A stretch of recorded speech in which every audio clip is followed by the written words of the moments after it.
In the interest of full disclosure, we are about to bring you information that's not been reported by the mainstream media that is critical before elections. The taxpayers have been voting for two monstrous bond measures thinking the money would be spent on the campuses, and it's spent on this monstrosity behind me.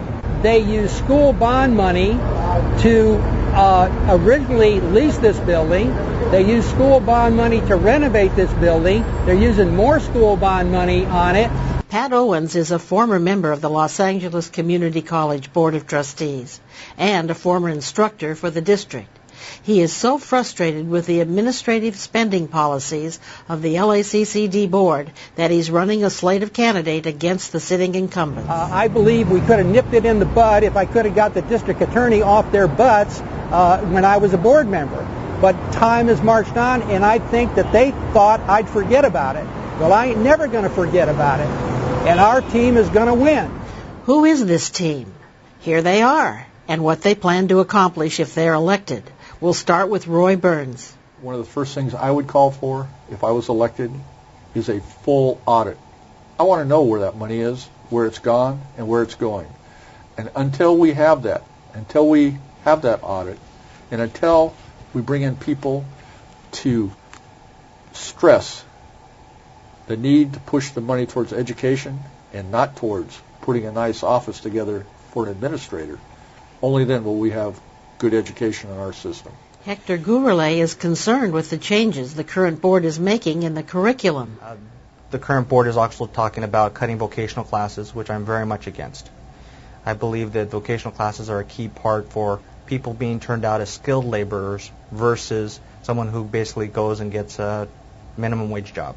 Guy Motto agrees that the current board doesn't have the right priority. They're supposed to be the policymakers for the district, for the community college district. And the policies that they're making, to me, aren't positive for student, for curriculum.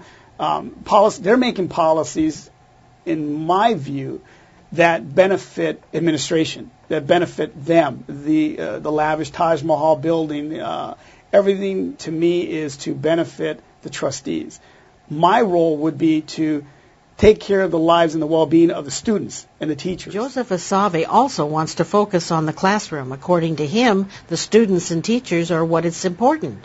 It is time that we put my opponent on notice that it's not going to be business as usual, and that there has to be taxpayer accountability to the money that has been set aside to build and construct new buildings and expand the current operations, and also to make life better for the students, education more accessible to the students, make the teachers happy enough to keep them there so that they can concentrate on what they do best, which is teach.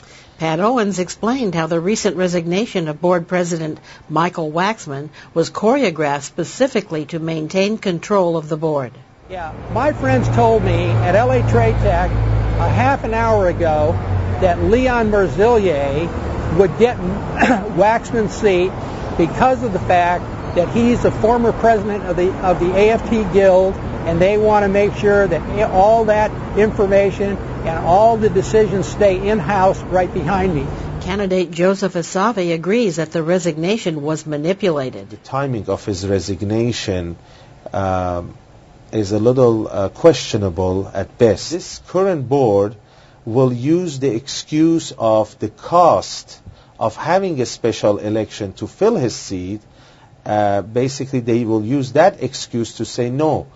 The current board will appoint a replacement for him.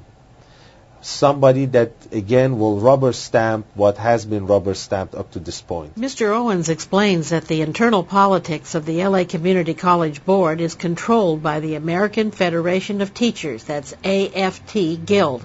Remember, it's the Board of Trustees that approves the union contracts for the district. And they had to create a vacancy for Leon Merzillier to appease him so he wouldn't run against Warren Fortani, because it's the good old boys that totally control this place. And I say that it's because the AFT College Guild is made up of a bunch of control freaks. They don't want anybody near this building or on this board that's going to have any inkling as to what goes on under the surface. These candidates are determined to make a difference. That if I am elected to this position, that the current board of directors need to straighten up.